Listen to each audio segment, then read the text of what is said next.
l'OMS, Madame la déléguée de la Fondation Bill Gates, Mesdames et Messieurs les partenaires techniques et financiers ici présents, célèbre la Journée nationale de la tripazonomie humaine africaine qui a pour thème « Mobilisons-nous pour éliminer la maladie du sommeil en RDC ».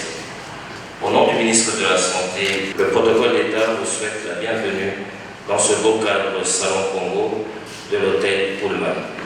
Le mot de bienvenue du directeur du PNLTHA, mot de l'ambassadeur du Royaume de Belgique, suivi de la déléguée de la Fondation Bill Gates, mot des représentants des partenaires pour son mot de bienvenue.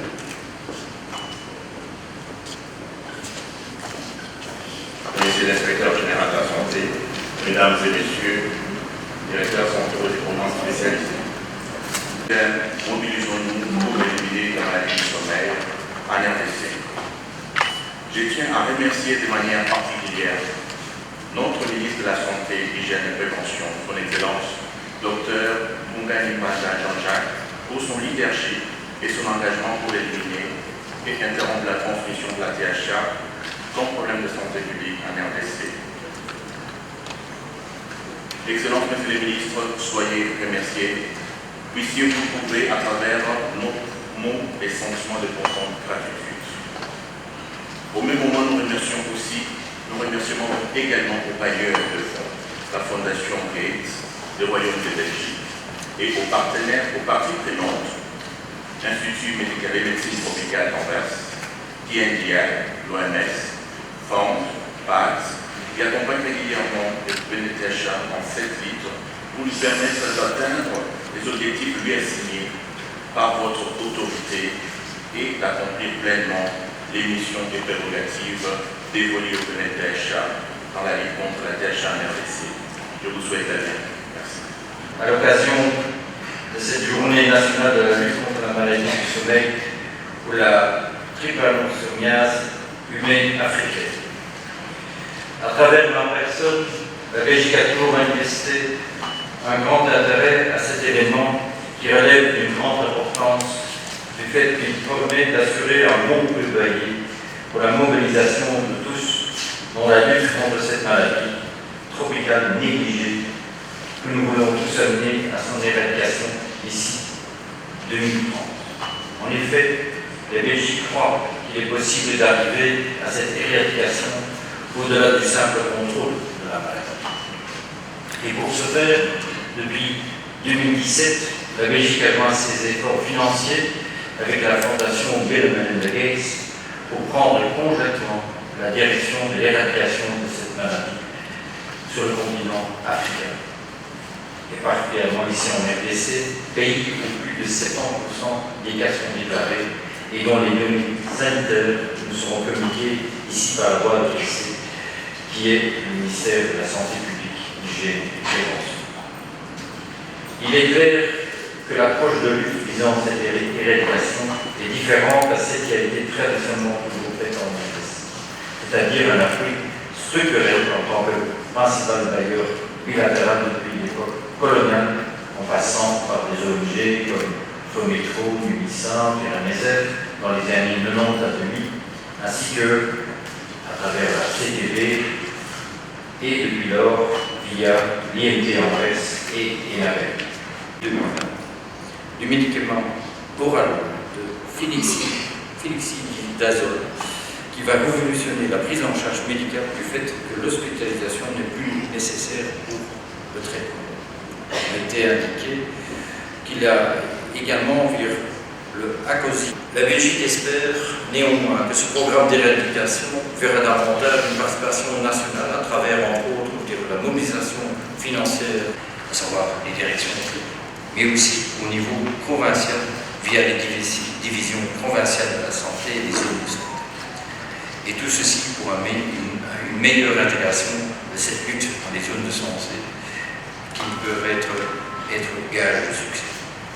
Je vous remercie et je vous souhaite encore une bonne réunion. Merci. Nous sommes à un point de succès mondial sans précédent sur le voie de l'élimination de la transmission de cette terrible maladie avec moins de 1000 cas mondiaux rapportés annuellement depuis 2018. Ce progrès impressionnant est dû en grande partie au grand succès de la RDC dans la réduction du nombre de cas au cours des deux dernières décennies. Je voudrais donc commencer, Votre Excellence, Monsieur le Ministre et Monsieur le Secrétaire Général, par féliciter le gouvernement de la RDC pour votre engagement et votre persistance dans la lutte contre la THA. C'est votre engagement continu et votre leadership fort dans cette lutte qui rend ces succès possibles. Sans votre dévouement, le combat serait perdu. Monsieur le directeur du PNLTHA, votre direction de ce programme, la coordination des partenaires et vos conseils à travers les succès et les défis nous maintiennent sur le chemin de l'élimination. Honorable député, votre leadership efficace pour amener le travail du PNLTHA aux personnes les plus à risque, certaines dans les coins les plus reculés de ce pays, fait de nos aspirations en réalité.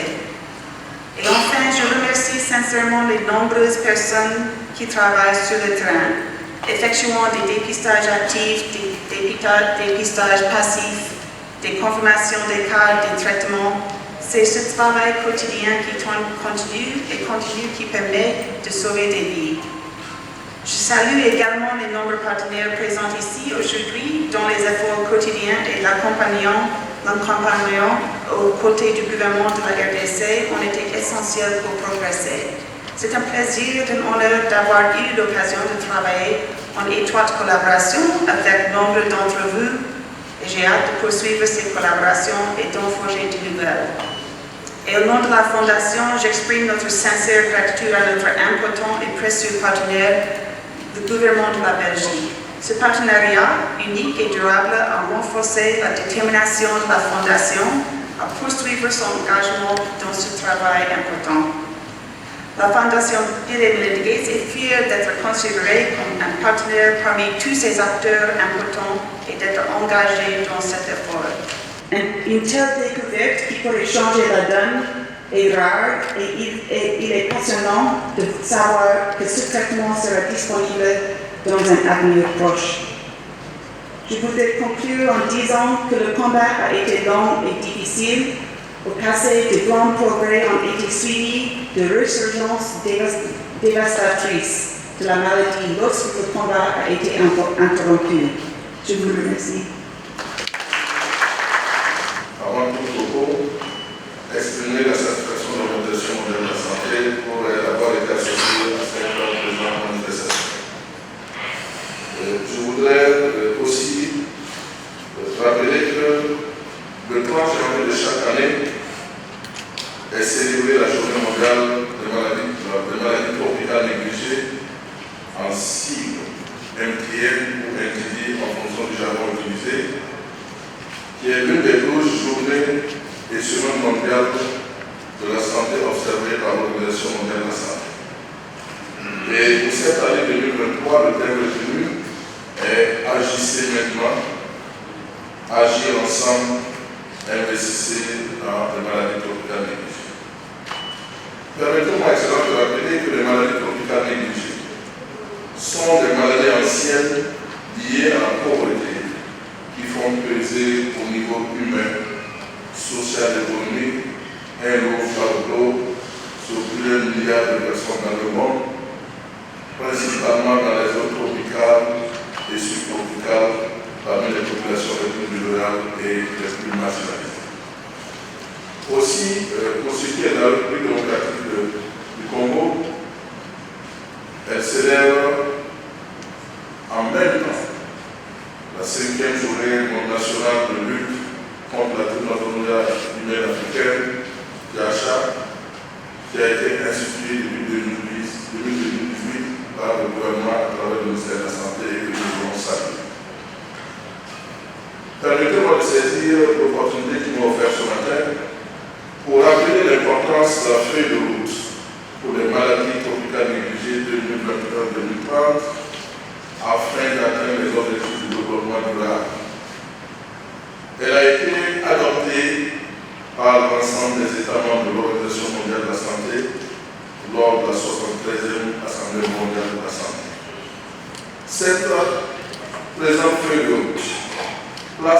individus et les communautés au centre des efforts pour améliorer leur santé et leur bien-être. Et concernant la THA, l'objectif est son élimination d'ici 2030, soit d'atteindre le taux d'infection inférieur ou égal à 0,01%. Au niveau global, nous voulons saluer les efforts qui ont été enclenchés et surtout saluer le fait que les innovations porteurs d'espoir ont été véritablement enclenchées au niveau des 4 points du monde.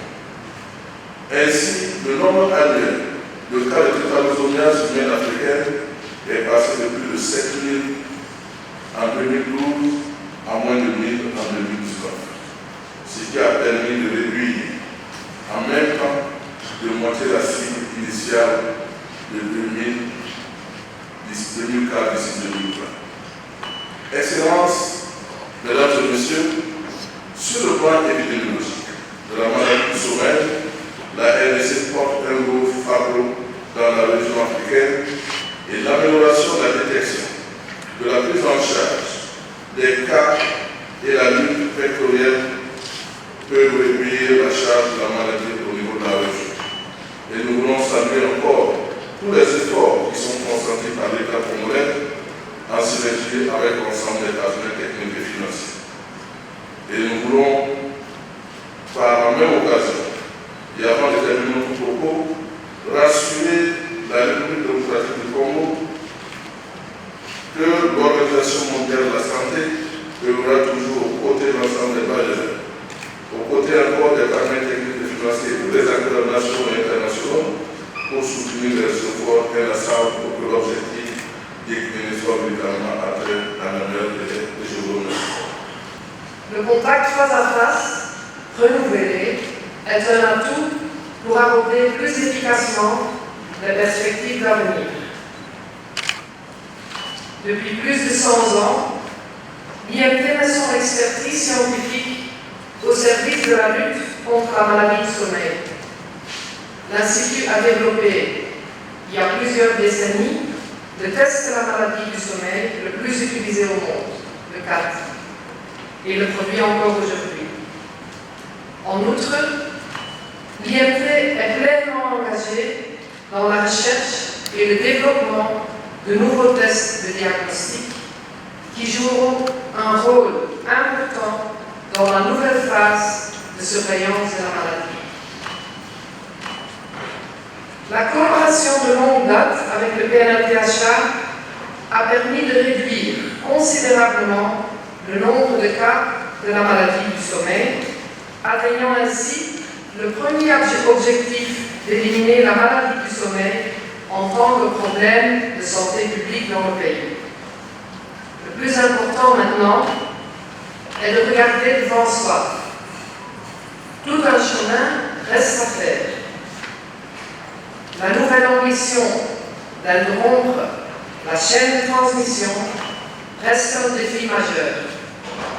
Mais avec les nouveaux outils diagnostiques, de contrôle de la muscle et de traitement, nous croyons fermement qu'elle puisse être atteinte. D'autant plus que toute la communauté THA veut s'engager dans cette voie. Nous aimerions souligner ici cette collaboration particulière entre partenaires, chacun ayant sa propre expertise. OMS, INRB, DMDI, CNRSC, PAS, FIGHT, LSTM, l'Université de Warwick, et pardonnez-moi si j'en oublie d'autres. Comme souvent, aussi dans cette bataille, le dernier kilomètre pèse le plus. C'est pourquoi nous sommes reconnaissants de l'appropriation de ce programme par les autorités de la RDC. Avec le soutien de nos donateurs, le gouvernement belge et la Fondation Bill et Melinda Gates, l'Institut de médecine tropicale d'Anvers renouvelle son engagement à soutenir les activités de contrôle dans toutes les provinces touchées. nous sommes redevables d'aller jusqu'au bout, non seulement vis-à-vis de la population congolaise, mais aussi vis-à-vis du professeur Martin Goulart, dont la présence spirituelle est palpable dans de nombreuses discussions techniques. Nous sommes ravis que le soutien européen supplémentaire nous permettra d'aller encore plus loin et de préparer le terrain pour une réorientation majeure dans la stratégie de contrôle. Nous célébrons la journée nationale de la drépanosormie humaine africaine, qu'on appelle communément maladie du sommeil, concomitamment journée mondiale de lutte contre les maladies tropicales négligées, suscite toujours une grande émotion pour DNDI. Nous nous souvenons du long chemin parcouru pour assurer la bonne prise en charge des patients souffrant de la maladie du sommeil. DNDI travaille avec l'appui de ses partenaires depuis sa création, 2003. Cette année-là, ça fera 20 ans qu'en tant qu'organisation de recherche et de développement des médicaments, nous faisons la lutte contre la maladie du sommeil, un des engagements prioritaires pour ce qui concerne les DNDI.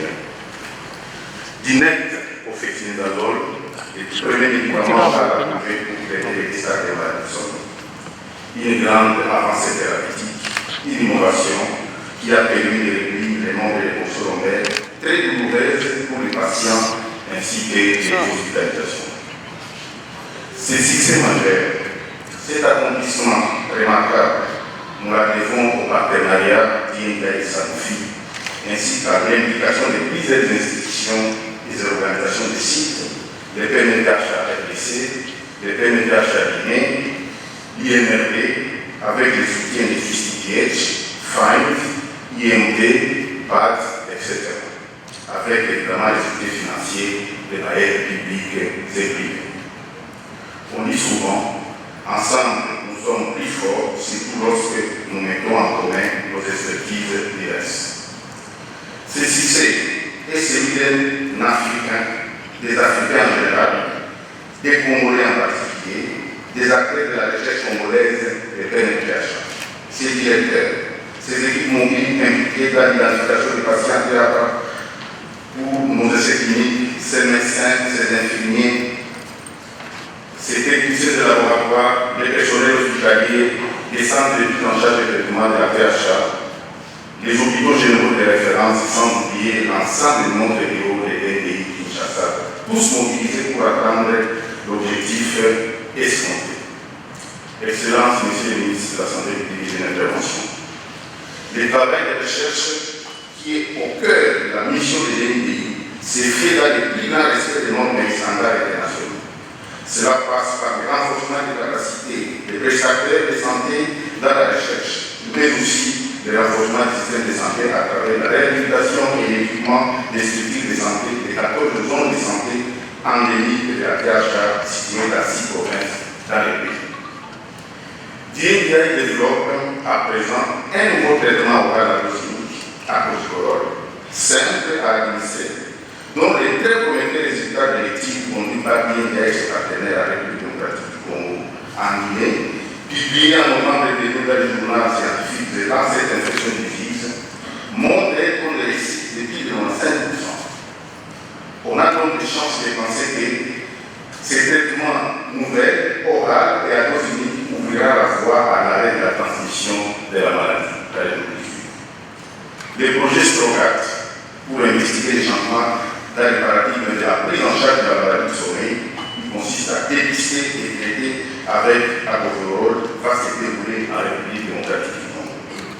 Et en 2022, l'RDC s'est engagé via la déclaration de Londres sur la maladie tropicale négligée à combattre et diminuer la maladie du sommeil de son territoire d'ici 2030.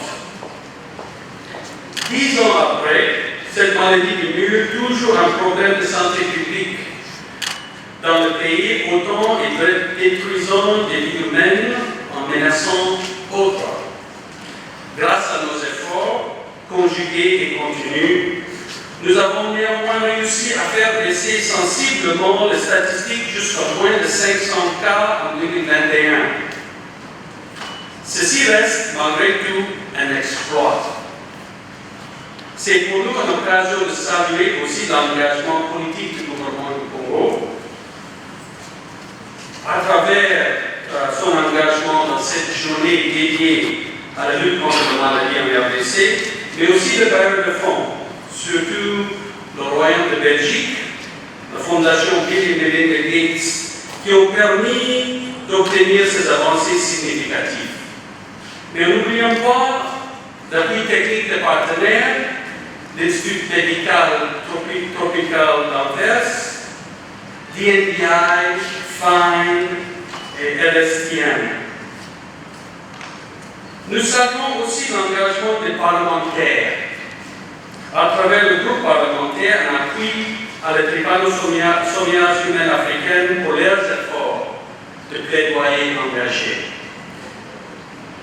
Si cette tendance est encourageante, on ne doit pas s'en satisfaire. La maladie du sommeil est connue par ses résurgences sous forme d'épidémies dévastatrices qui peuvent nuire l'avenir de milliers de Congolais vivant en milieu rural et en les maintenir dans un cycle de pauvreté. Nous devons rester vigilants et engagés pour interrompre la transmission de la maladie. Pour y arriver, l'engagement du gouvernement et des bailleurs de fonds autour devra être maintenu. Les expériences en RDC depuis les années 60 ont prouvé que chaque fois qu'on arrive à cette étape, le cours de transmission de la maladie remonte si ces efforts ne sont pas maintenus. Je rappelle, Excellence, que l'RDC reste le principal foyer de la maladie au sommeil dans le monde avec plus de 70% des cas. Ainsi donc, le dernier kilomètre à parcourir pour bouter la THA hors de la RDC demande un effort collectif soutenu.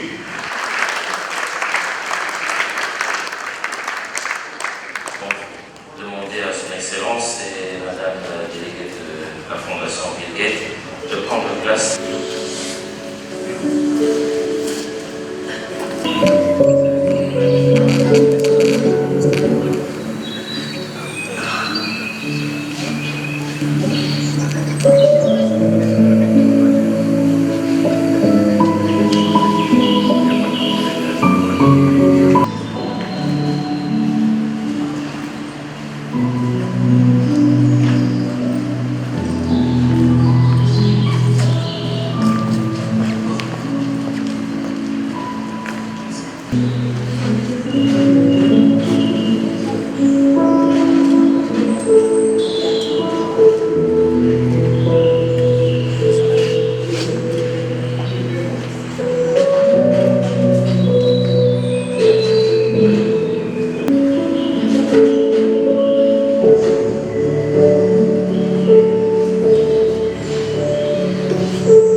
pris l'engagement d'éliminer la trypanosomase humaine africaine comme problème de santé publique d'ici 2030, s'axant ainsi sur les objectifs d'élimination prônés par l'Organisation mondiale de la santé, qui est chargée de renforcer et de coordonner les efforts mondiaux visant à éliminer la THA, une maladie vectorielle transmise par les mouches d'une personne malade à une personne saine, sévissant dans notre pays. Un milieu forestier, des savanes chaudes et humides dans son ensemble. Cette situation naturelle fait de notre pays un habitat de la mouche tsetse, reconnu et responsable de la transmission de la maladie du sol.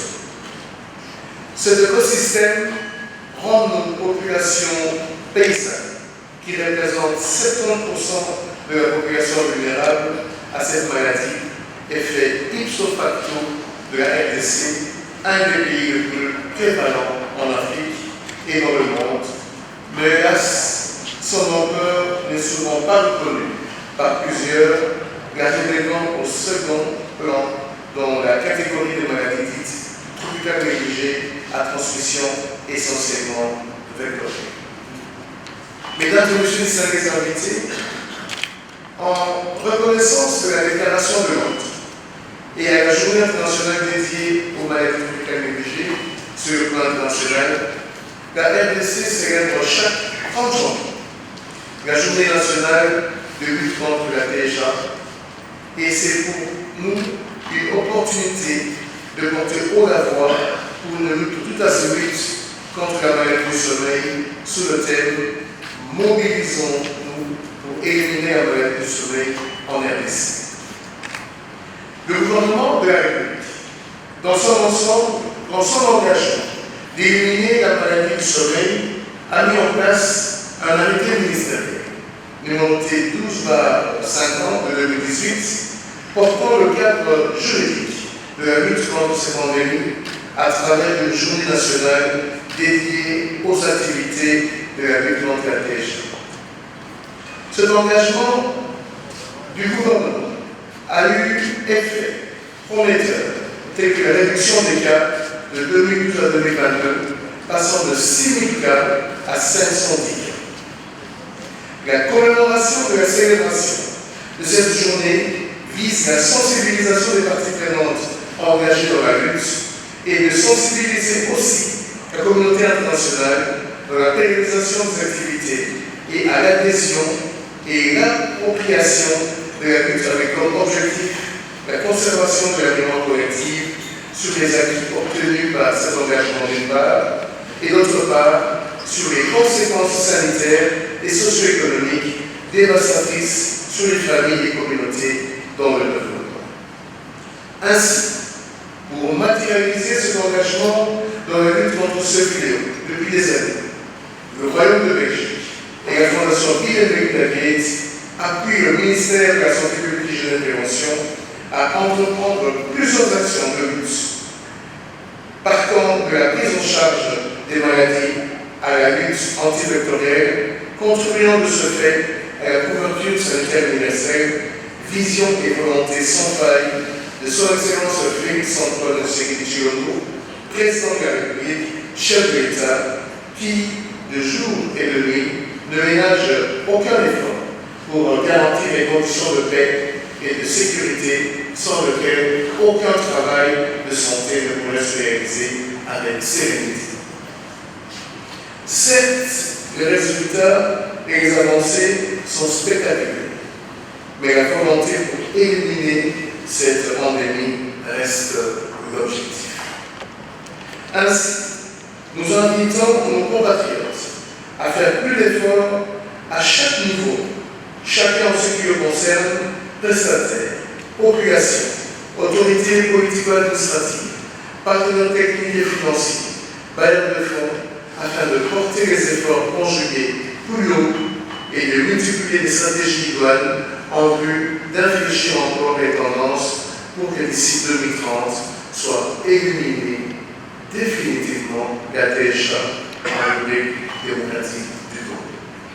C'est l'occasion pour moi de remercier les hommes et les femmes de terrain, le Royaume de Belgique, par ses services spécialisés, DGD, INT, la Fondation Bill et Melinda Gates, l'OMS, DNDI, FIND, PAT, STM. Sur ce, je déclare la journée THA 2023 ouverte. Je vous remercie.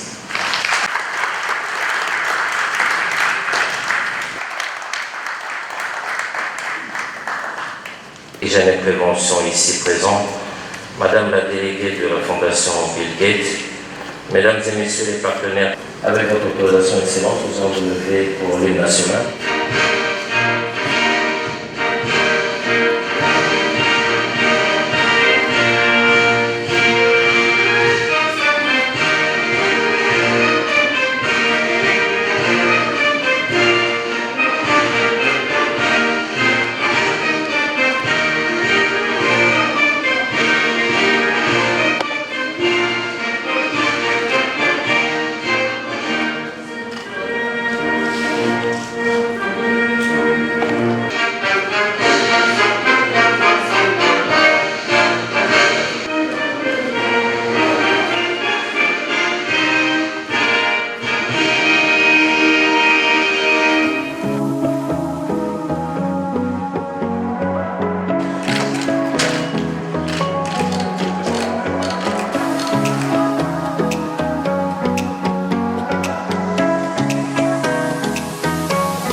Ici, nous avons la solution de poêle pourrie.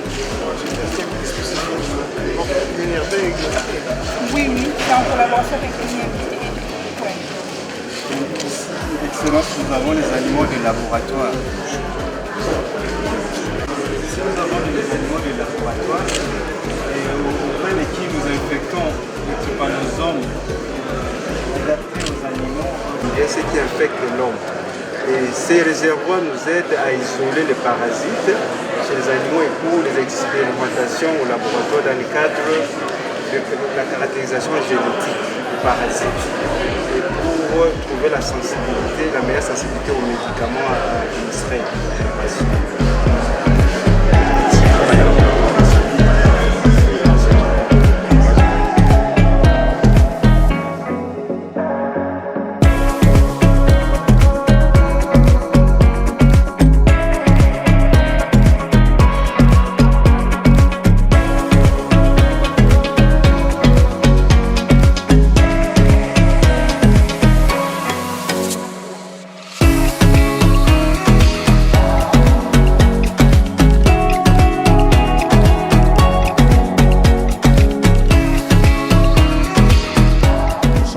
La joie pour la célébration de cette journée qui avec comme thème mobilisons-nous tous pour éliminer la maladie du sommeil, et dans le cadre de cette élimination la CNRSS joue un grand rôle, notamment la mobilisation des décideurs politiques pour la mobilisation des ressources domestiques, la mobilisation communautaire pour une couverture beaucoup plus large dans les dépistages, mais également aussi les aider au niveau des gouverneurs pour pouvoir mettre de côté les ressources locales dans le cadre de la lutte contre la THA. Donc c'est pour nous un sentiment de joie et de satisfaction au vu de tous ces partenaires mobilisés pour l'élimination de la maladie du sommeil. Oui, en fait, nous avons 3 axes que je venais de citer tout à l'heure. C'est d'abord la mobilisation des communautés parce qu'il faut que les communautés soient dépistées pour que la maladie soit connue et traitée. Deuxièmement, c'est la mobilisation maintenant des ressources domestiques. Nous ne voulons plus dépendre des partenaires extérieurs parce que ces partenaires interviennent dans une intervention subsidiaire. Il faut d'abord que le gouvernement de la République mette de côté les ressources pour la prise en charge de sa propre population. Donc je pense qu'avec déjà ces 2 axes, ça va nous permettre à éliminer d'ici 2030.